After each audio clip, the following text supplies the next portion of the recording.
Bom, dando continuidade ao assunto de hoje, que são os góis, ou seja, homens que se relacionam entre si, com afeto, com carinho, com beijo na boca e tudo mais, e não são gays. Essa é a nova bandeira que tem sido mostrada por aí na mídia, e muita gente tem se perguntado por que isso, por que aquilo, mas fato é, conversando aqui com a doutora Darlene, tudo bem, doutora? Que é a nossa grande convidada de hoje, nos blocos anteriores aqui, ela já deu uma aula maravilhosa sobre sexualidade aqui pra gente, mas a gente percebe que as pessoas estão muito preocupadas com o outro o tempo inteiro, né? Nós vimos aí na enquete feita na rua, no bloco passado, que as pessoas se preocupam com o relacionamento sexual do outro. Por que isso? Sim, a sexualidade, ela suscita sempre uma curiosidade e, no fim das contas, é sempre uma curiosidade a respeito de si mesmo, porque a gente jamais conhece a si mesmo em última instância, né? A gente não sabe exatamente, mesmo que a gente tenha alguma segurança, esteja bem na sua própria pele, né? Sempre alguma coisa pode abalar a nossa posição. Não necessariamente a identidade na qual a gente se identifica, mas o que isso representa para o outro, por exemplo, né? O que é ser uma mulher, o que é ser um homem, são sempre enigmas para todos, inclusive para aqueles que estão, às vezes passam a maior parte da sua vida bem, né, nessa posição. Confortáveis nessa mais posição. Mais confortáveis, né? Mas há acontecimentos na vida, fins de relacionamentos, uma perda, um abandono, né, um amor que se acaba. Enfim, isso coloca em questão. Violência, né? Contra a mulher. Violência. Eu sei, né? Eu acho, às vezes, muitas. Bom, agora é só eu achando, não sei se é verdade, que muitos dos casos de violência contra a mulher é uma questão sexual mal resolvida. Sim, dos dois. Né? Dos dois? Sim. Eu diria dele. Dos dois, não necessariamente. Não necessariamente. É um outro assunto que a gente pode abordar aqui no programa, longo, né? Ele é longo, mas a questão é que sempre alguma coisa pode abalar, ninguém está tão seguro assim da sua posição. Da sua posição sexual? Ninguém, exatamente. É mesmo? Quando a gente vê um cara que é garanhão, que pega todas as mulheres e se gaba disso, que parece tão seguro naquele discurso, ele não está seguro? Não, é o contrário, né? Aquilo que precisa se mostrar demais, aquilo que precisa uma garantia, né? Você precisa dizer muito, falar muito, afirmar demais e provar o tempo inteiro. Não suporta um questionamento, por exemplo, há que se pensar. Há de se pensar. Olha que interessante, tá vendo? Há que se pensar, né, por que alguém precisa defender com unhas e dentes a sua posição. Uma posição que está bem firme, ela não precisa de defesa. É verdade. Né? Ela não precisa de defesa. Então, os sujeitos, eles vão buscar na vida do outro, né, algo a respeito da sua própria.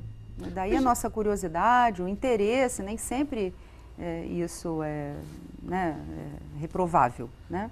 Um ser humano vai continuar sempre ser humano, né? Sempre curioso com o outro. Agora, para a gente terminar, e se uma mulher, por exemplo, descobre que o marido dela é um goi, ou seja, ela se relaciona muito bem com ele, sexualmente inclusive, e descobre que ele também tem algum tipo de romance com outro homem, Esse casamento tem chance de continuar? Depende.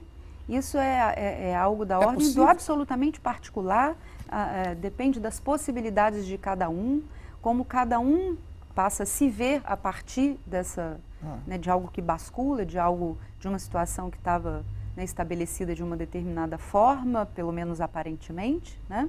Mas às vezes algo sai do lugar e isso até atualiza alguma coisa, algo que o próprio sujeito, essa mulher, por exemplo, não quis ver, não pôde ver, né? Até então, né? E não necessariamente um casamento termina, isso depende, isso não está escrito em lugar algum, né, que ele terá que continuar, nem de que maneira.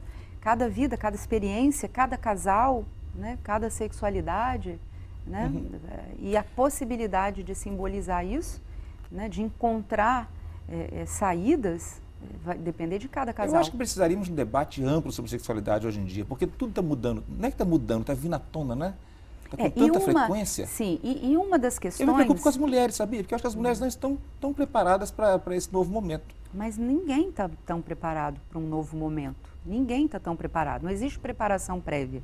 A questão é que justamente o homem moderno, pós-moderno, ocidental, tem uma crença muito grande na ciência e a ciência trouxe essa noção do indivíduo, como se o indivíduo tivesse todas as suas possibilidades, como se a genética, a anatomia, a fisiologia fosse determinar tudo. O homem dito primitivo, por exemplo, ele sabe que não é assim. né? Tanto que ele introduz rituais para os jovens, rituais de iniciação. Os rituais estão sempre, o que está em jogo, né, nos rituais e nos mitos que os acompanham, é sempre a sexualidade e a morte. São sempre rituais de passagem de um tempo para o outro. É como se os primitivos, eles portassem ainda esse saber de que o homem está desamparado e é precário em relação à sua posição psíquica. Na atualidade, é como se fosse... a gente está preocupado com o consumo, a gente está preocupado com outras coisas, né? Ninguém está mais preocupado com a sexualidade. Mas estamos sempre revisitando esta carência, não é? Sempre, sempre. Que loucura. Sempre. Ok, eu acho que assim podemos encerrar o programa de hoje, né? Dizendo que não temos respostas pré-estabelecidas para nada, prontas, e nunca teremos, né? A cultura, ela oferece, mas depende, então, a posição de cada um vai depender de como as coisas estão se passando em um determinado momento. Que bacana. Nada melhor do que conversar com quem entende, com quem estuda sobre o assunto. Eu quero que a senhora volte várias e várias vezes, tá bom? Você, Obrigada. Né? Já está tão íntimo do programa, vou chamar de você agora, Darlene, ok? Linda Darlene, psicanalista, como eu disse antes, membro da Escola Lacaniana de Psicanálise de Vitória, professora da faculdade, enfim, uma pessoa preparadíssima para tocar nesses assuntos tão especiais com a gente. Eu quero que você volte para falar sobre violência dentro do lar, violência contra a mulher, em que momento isso reflete também na sexualidade de cada um, como você disse, não é? Ou parte da sexualidade de cada um. Sim, que loucura. Um prazer. Então tá bom, beijão, tá bom? E até a próxima, nosso encontro é diário, você não pode perder, hein? Porque se perder, vai ficar por fora de assuntos tão especiais como esse que tocamos aqui hoje, tá bom? Então, beijão, até a próxima.